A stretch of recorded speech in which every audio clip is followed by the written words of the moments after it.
I am pleased to be joined by Mouin Rabbani, one of the more renowned analysts on the Middle East with prolific knowledge, especially in terms of the horrendous actions going on in Gaza. First, I want to thank you for taking the time to join us today.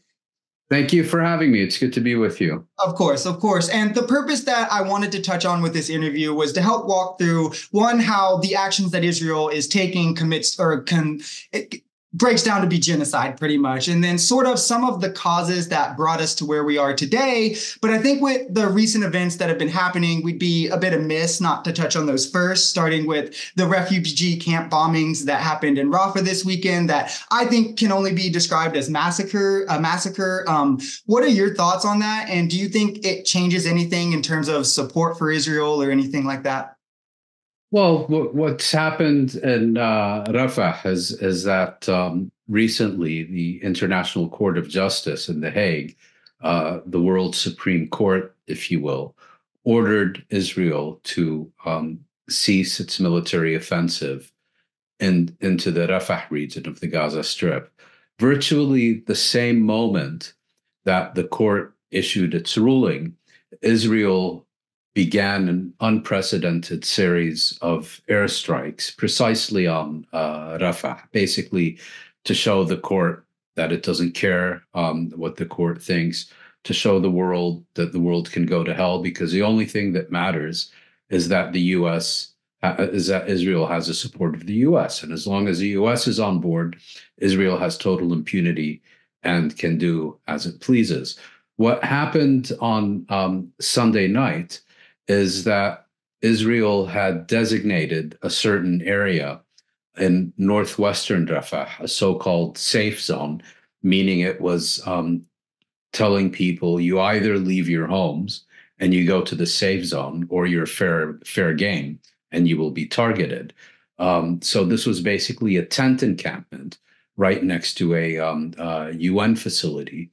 And Israel yesterday bombed it with a series of 2,000-pound bombs, I think quite deliberately using the exact same weapons that President Biden had previously said he was delaying the supply of to Israel. And it seems something along the lines of 50 people, primarily women, children, and the elderly, were literally burned alive in their tents. There are horrific pictures of beheaded babies. This was a tent encampment, not a residential neighborhood, and it was basically burned to the ground. Many more wounded, and you may have seen the U.S. reaction today, which is basically we're trying to learn more, as if it doesn't already know exactly what happened. Yeah, it's disappointing, disgusting. I don't know if words could even describe the way Biden kind of dangled the red line and then just to pull it back just for something like this to end up happening. Anyway, with that mixed with kind of something about the red line. Mm-hmm. What we've seen is the U.S. administration on repeated occasions in the past 8 months, make similar statements, that they won't accept this, that they won't accept that this is a red line, that that would be unacceptable. And I think we now have enough experience to take such statements with a grain of salt. They're intended to be meaningless. The only reason such statements are being made is to deflect public and political and international pressure on the White House, on this administration, so that it can pretend that it's taking some action to reduce the insane levels of violence in the Gaza Strip. So that's used to deflect, to reduce pressure. It's a diversionary charade. It's all smoke and mirrors. And we've seen that precisely today. There is absolutely no way that what Israel has been doing in Rafah since Biden announced his red line has not crossed that red line. So the issue is there never was a red line. There was an imaginary red line that was put forward to deflect public pressure. And all indications are that this president, his Secretary of State, his national security advisor, his point man on the Middle East, are not embarrassed by what Israel is doing, but are fully on board with what Israel is doing. Their only problem with Israel is its failure. They actually want it to succeed in everything that it's doing. And as far as Palestinians are concerned, I think this is an administration which indisputably sees Palestinians as irrelevant and expendable human scum, and that the less of them, the better. And I think a lot of that can be backed up with also the reaction from Congress and Biden also agreeing with Congress to sanction the ICC after they said they would bring a warrant against Netanyahu and the high-ranking officials. I wanted to ask, what do you think the significance of that is? Does it matter? Is it something that's just going to get pushed to the side? I won't get into all the problematic aspects of the way that this International Criminal Court prosecutor has conducted himself over the past several years. And just limit myself to saying that I think the applications to issue arrest warrants against Israel's prime minister and Israel's defense minister have enormous political significance. They basically pull the rug of morality with which Israel has for decades so successfully enveloped itself. It pulls that rug out from under their feet. Assuming that the ICC's judges actually issue this arrest warrant, Netanyahu will forever be an indicted war criminal, regardless of how much he talks about Israel being the victim of this, that, and the other. It's a complete game changer. Of course, the prosecutor also issued indictments against three leading Hamas figures. But, you look at it, Hamas is already a prescribed terrorist organization in the United States and in Europe. Hamas leaders do not routinely travel to Western countries that are ICC member states and therefore would be under an obligation to arrest and extradite indicted criminals to the court in The Hague. So the real impact of these measures are on Israeli leaders.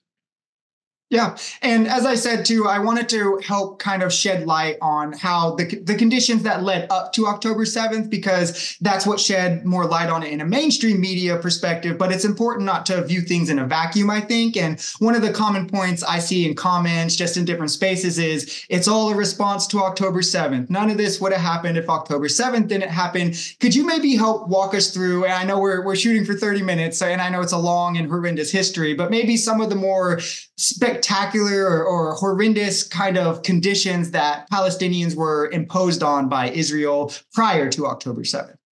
Well, the Gaza Strip itself was created as a result of the Palestine War of 1948, which resulted in what Palestinians call the Nakba, the catastrophe, during which over 75% of Palestinians who lived in the territory that became the State of Israel were permanently expelled from their homes. They were forced out and then prevented from returning.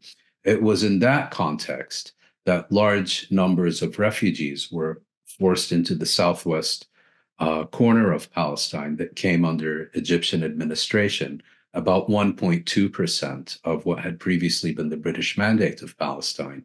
And overnight, the population of that minuscule territory tripled from 80,000 to over 240,000, if I'm not mistaken. And so this was a desolate and destitute area and society from the get-go.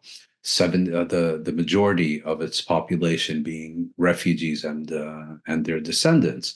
Then in 1967, Israel occupied this territory and has been in occupation for it now for over half a century. And Israel has always had a strategic objective of reducing the population of that territory because it does not want so many refugees longing to go back to their homes and working to go back to their homes immediately on its borders. So over the decades, it's put forward proposals to have many of these refugees to move them to Egypt, to Iraq, to Libya, even to Paraguay in South America.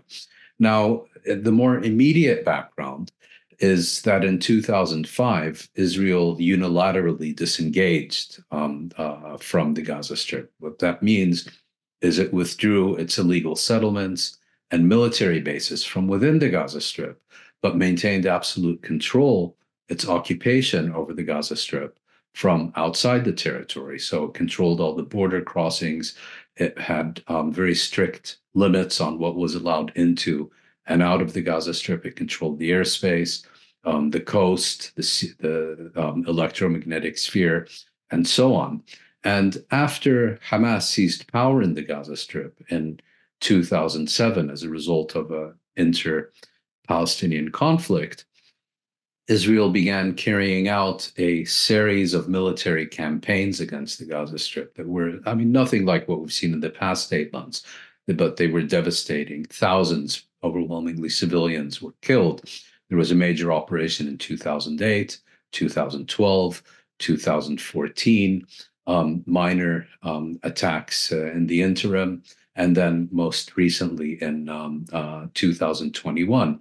So it is within the context of this prolonged dispossession, prolonged occupation, prolonged blockade, and then in addition, the Palestinian question being increasingly marginalized from the regional and international agenda, leaving Israel to kind of unilaterally deal with the Palestinians as it saw fit, whether in the Gaza Strip or the West Bank or elsewhere, and doing so with total impunity, that Hamas and Palestinians more generally felt that some kind of spectacular action was needed to irrevocably shatter the status quo and focus attention once again on the horrific conditions of Palestinian existence and seek to bring about a change in that. So that's kind of the general short version of the story.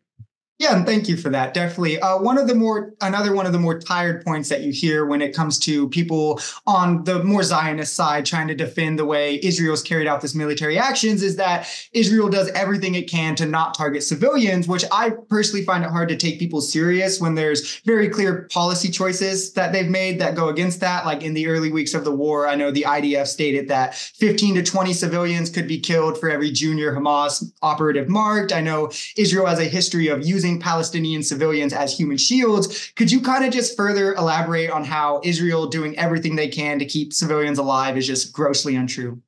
Well, Israel refers to its army as the most moral army in the world. It claims that it fights according to principle of what it calls purity of arms. And its apologists have said that never in human history has any army gone to such extraordinary lengths to protect civilian lives from harm in a conflict that, according to them, is exclusively directed against a military adversary, namely Hamas. The only problem with this narrative, if there is any truth to it, why has Israel now been dragged in front of the International Court of Justice in The Hague and charged with plausibly committing genocide against the very people who it supposedly has gone out of its way to protect? I mean, one need only look at the statistics. Approaching 40,000 dead, the overwhelming majority of them civilians, in the space of 8.5 months. More children killed in this conflict than in all other armed conflicts globally put together during the past several years. More journalists killed in this conflict than in any other conflict on record. More humanitarian workers killed in this conflict than in any other conflict on record. The entire health sector, including hospitals, for all intents and purposes, systematically razed to the ground, premeditated attacks on them. Every single university has been razed to the ground. So when you look at the reality and you look at the data and the statistics, it becomes indisputable that Israel is refusing to make any distinction between civilians and combatants as a matter of policy, because it considers non-combatants as legitimate a target for its insane levels of violence, as it does the combatants themselves. There's simply no other way around that conclusion, regardless of all the window dressing that Israel and its apologists have sought to put on this campaign. Yeah, to me personally, I think there's only so many times you can do the things Israel has done and then go, oopsie, and the world should still believe you. I do want to get to kind of the South African case of genocide in the International Court of Justice, but there is one more point that if you could, I'd like to have you dispel that I always get. And on my channel, we did a video covering why this isn't true for the Camp David Accords, but maybe for some of the other instances as well, where people say Palestinians have rejected peace at every turn. They're the ones who have turned down peace. Could you kind of shed the light on why this is just a misunderstanding of history? Well, it's a misunderstanding for a very simple reason.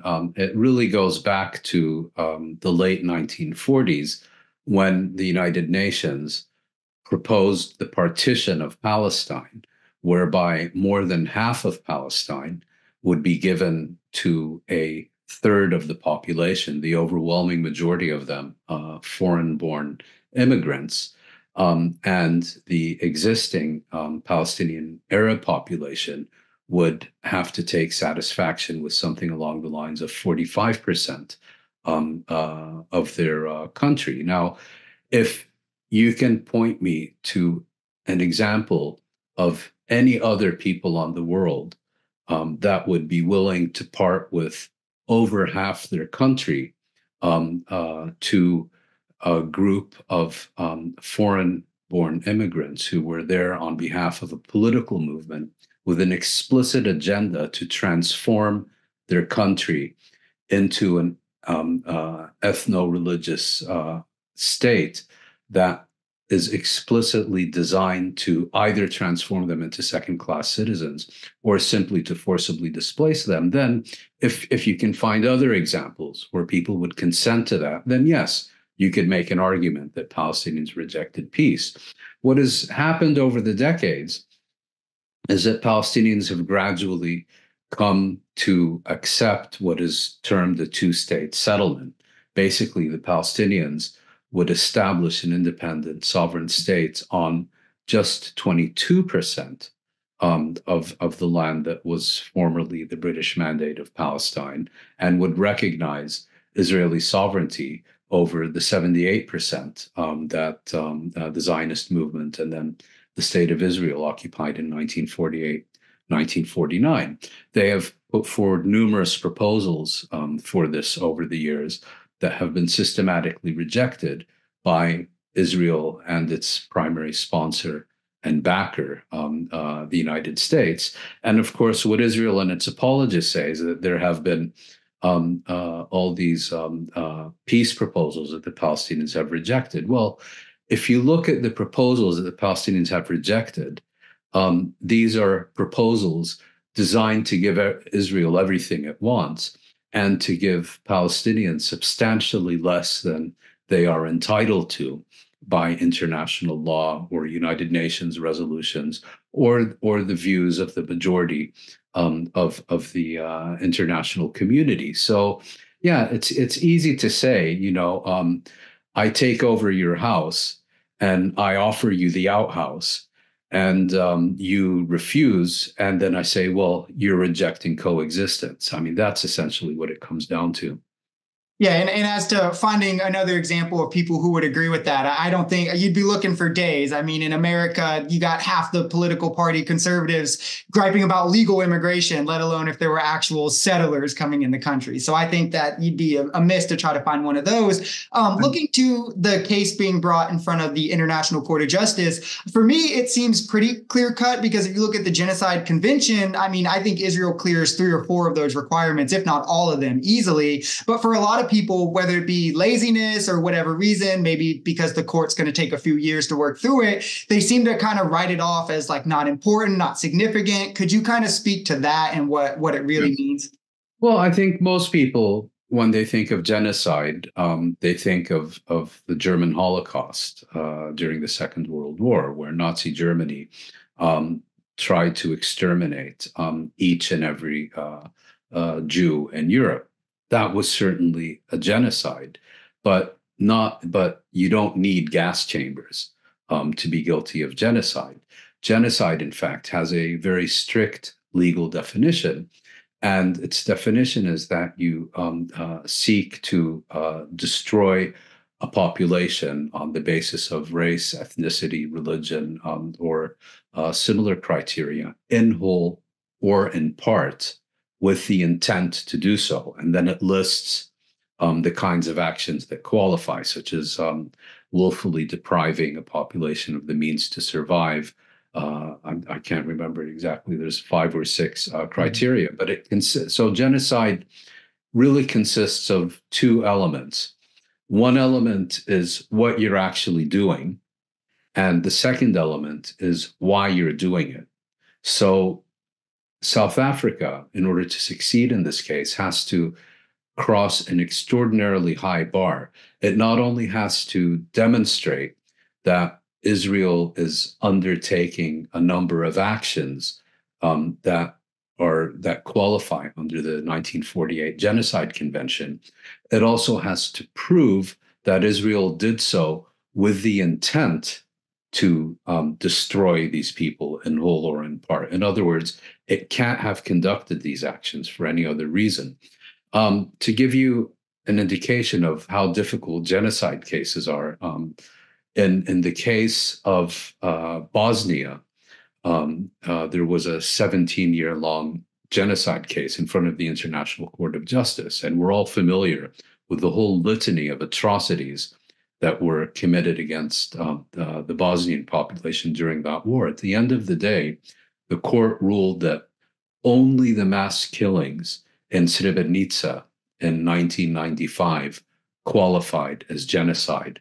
It recognized all the other atrocities and how horrible they were, but ruled that there was not specific intent in those cases. So South Africa already took on a huge task simply by bringing this case to the International Court of Justice at the end of December.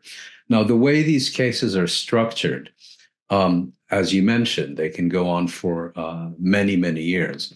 But in the first instance, South Africa had to demonstrate several things. That both South Africa and Israel are parties to the Genocide Convention, which they are, that there was a genuine dispute between them, that there is. And second, and thirdly, most importantly, that it had a plausible case.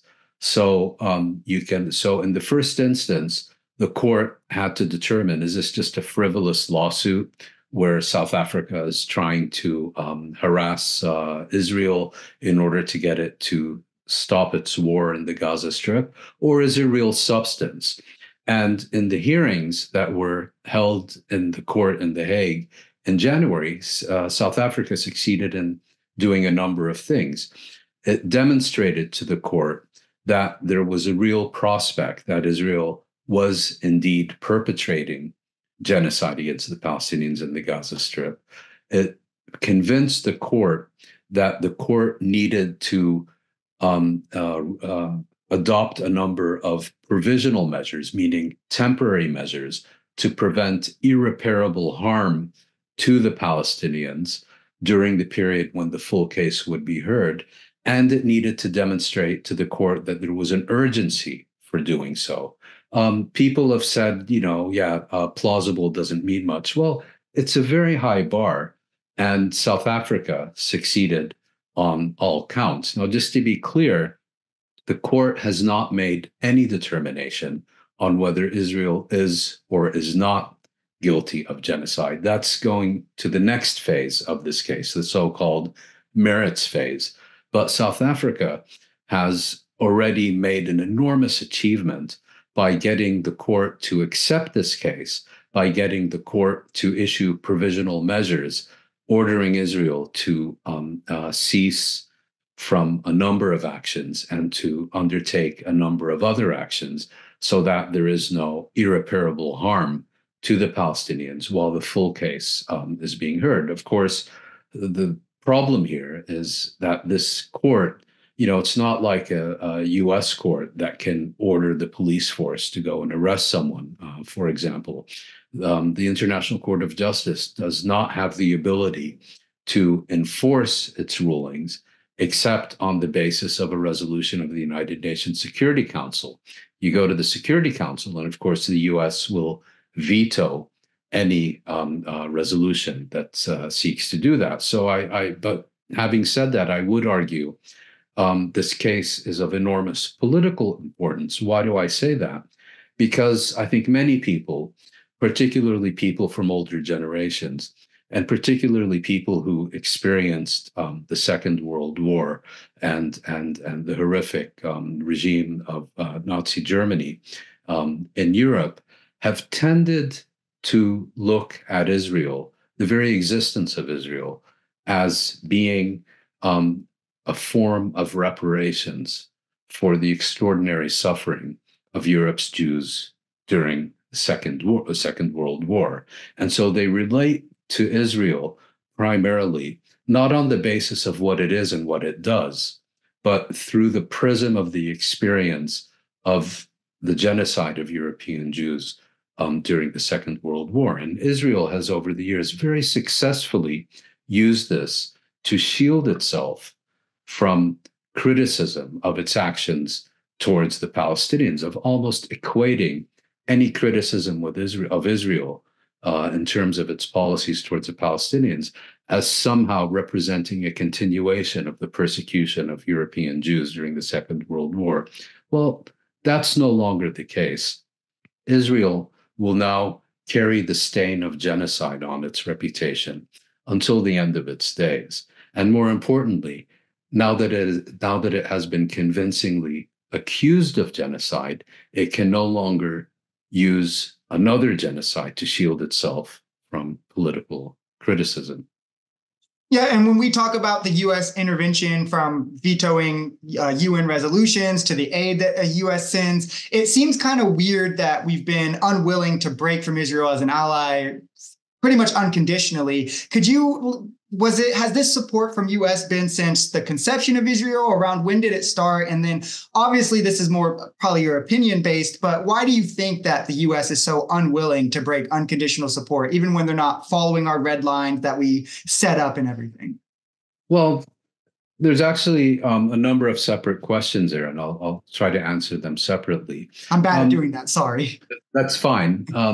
The U.S. has always supported Israel, but the level of that support has differed markedly over the years. Famously, in 1948, when Israel first proclaimed itself a state, the United States was the first country to recognize it, literally 11 minutes after the proclamation. The U.S. was actually not Israel's main backer during the 1950s and 1960s. In fact, in 1956, when Israel conspired with Britain and France to invade Egypt and overthrow the Egyptian government and seize control of the Suez Canal, a campaign during which Israel, by the way, also occupied the Gaza Strip for 7 months and conducted a series of massacres there during that period. The U.S. actually forced Israel to withdraw back to its original boundaries. During the 1960s, the U.S.-Israeli relationship was, I would say, warm and improving, but not yet of a strategic nature. So, for example, the main country that helped Israel build up its nuclear arsenal and its main source of weapons for its major victory in the 1967 war was not the United States, it was France. The main source of financial support at the time was not the United States, it was West Germany. That began to change after the 1967 war. In June of 1967, Israel, in the space of 6 days rather, defeated 3 conventional Arab military armies at a time when the U.S. was hopelessly sinking in the quicksands of Southeast Asia, and particularly Vietnam. And so the U.S. began to look at Israel as a strategic asset, as a country that could help promote American interests in an unstable Middle East. U.S. leaders would begin to refer to Israel as a stationary aircraft carrier promoting U.S. interests in the Middle East. So the conception of Israel is very much as kind of a proxy, as a regional client state. There were, of course, also other reasons for U.S. support for Israel. The electoral influence of the pro-Israel lobby in the United States, for example, that helps explain U.S. support for policies that, on the face of it, don't promote U.S. interests, like settlement expansion in the West Bank, for example. But I think the core of the relationship is best explained by Washington, the imperial power, the most powerful country in human history, seeing Israel as a reliable agent and proxy of its influence and interests in an unstable but geostrategically vital region, namely the Middle East. This was particularly the case during the Cold War. I think that's begun to change because I think there are some elements in the US elites, particularly, I would say, among the military establishment, that are increasingly looking at Israel as a strategic burden rather than a strategic asset. And if you look at its total failure in the Gaza Strip during the past 8 months, it's a very small territory. Hamas is not a superpower. It's really second order militia fighting primarily with locally manufactured weapons. And Israel still hasn't been able to defeat it. But the genocidal nature of its rampage in that territory is causing the US to be increasingly isolated on the world stage and even to become somewhat of a global laughingstock.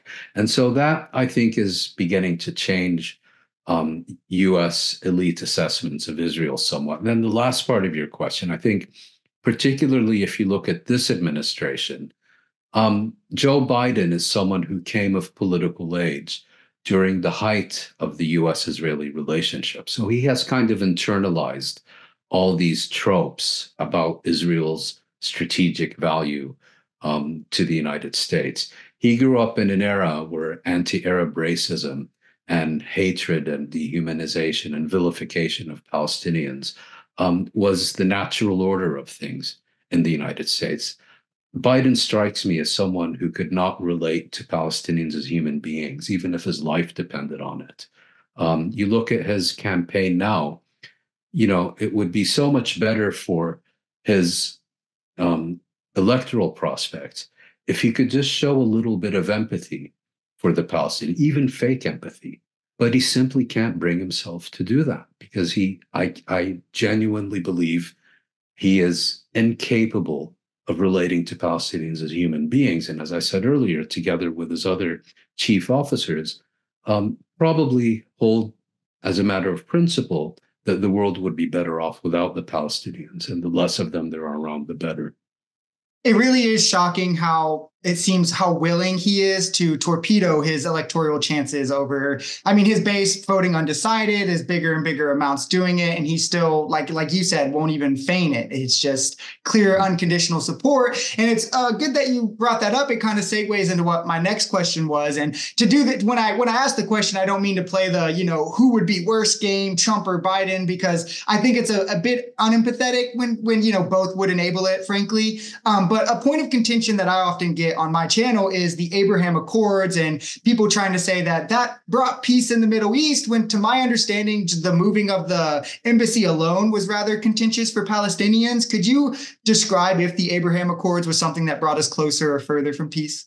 Yes, well, those are actually two separate issues. When Trump came into office, he took a number of steps that previous U.S. administrations had avoided. He relocated the U.S. embassy to Israel from Tel Aviv to Jerusalem, which was in direct violation of an important UN Security Council resolution that the U.S. had allowed to pass in 1980 in opposition to Israel's illegal annexation of East Jerusalem. He recognized Israeli sovereignty over Jerusalem, which is also in direct violation of international law for reasons that I won't get into here. He recognized Israel's illegal occupation and annexation and claims of sovereignty over the occupied Syrian Golan Heights. he terminated U.S. support to the UN Agency for Palestinian Refugees, UNRWA. At the time, people were rightly denouncing Trump, but also accusing him of radically breaking with established US policy. My argument would be Trump did break with the policies of his predecessors, but if you look at the incremental nature that successive administrations had basically come to acquiesce in many of these policies, it would be more appropriate to look at Trump's moves as the logical culmination of decades of US policy rather than a reversal of it or a radical break from it.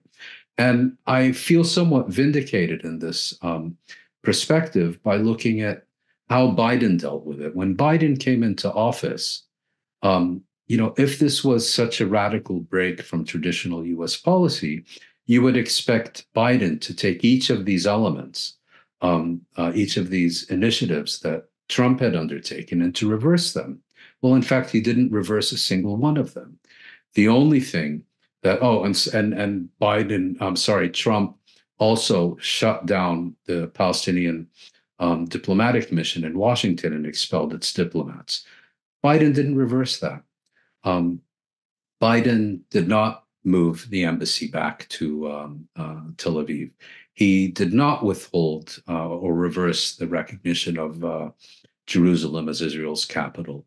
He did not reverse the recognition of Israel's claims of sovereignty over the Syrian Golan Heights and so on. The only change he made was to resume U.S. funding to UNRWA, the refugee agency, but that has now ended as well. So therefore, I find it more appropriate to talk about Trump as kind of the logical culmination of where US policy was heading. And if you look at Biden's policy, I think it would be more appropriate to speak of the Trump-Biden continuum towards the Middle East, because there really isn't that much to distinguish them.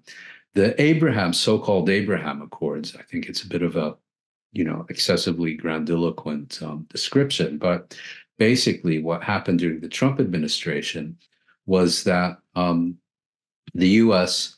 brokered a number of so-called normalization agreements between Israel and Arab states with which it was not at war, like Bahrain, United Arab Emirates, Morocco, and to a certain extent, Sudan. And these were basically commercial deals with a diplomatic component. So in the case of the United Arab Emirates, the UAE formally recognized Israel. There was an exchange of embassies and so on. And Israel and the UAE began cooperating in a variety of economic and security fields. But the big gain for the UAE was a US commitment to deliver F-35s, fighter jets to the UAE, which it hasn't done. But in terms of, does this promote peace? Well, you could make an argument that it contributed to peace if you could show that these agreements promoted an overall resolution of the question of Palestine and the Arab-Israeli conflict. The evidence we have is that these agreements were promoted as an alternative to solving the question of Palestine and the Israeli-Palestinian conflict. They were used to marginalize the Palestinians. And if you listen to what the Americans were saying at the time, they were very clear about this. They were saying for this, Jared Kushner was saying, for example, for decades, we've been told that the main obstacle to Middle East peace is Israel's occupation of the Palestinians. Well, turns out not to be an issue at all. In other words, we don't even have to deal with it. And it was a way of allowing Israel to continue dealing with the Palestinians unilaterally on the basis of its own interests, implemented through the use of overwhelming force and power, rather than as part of a general diplomatic approach to achieve peace in the region. Yeah, and the point I want to end on is one last two-part question. Forgive me for that. But just in your opinion, do you think the end goal in terms of solution is it one state solution, two-state solution, and then what meaningful steps need to be taken to actually reach that end goal? Well, it's a complex issue. I know many people these days, for obvious reasons, compare Israel to South Africa, the previous South Africa, when it was ruled by a white minority regime. But there's a fundamental difference. South Africa, the white minority regime in South Africa back in the day, looked at the African population as a resource to be exploited. They saw them, as a reserve army of labor, if you will. So they locked them up in these Bantustans and then bought them in to work in the mines and industries and so on.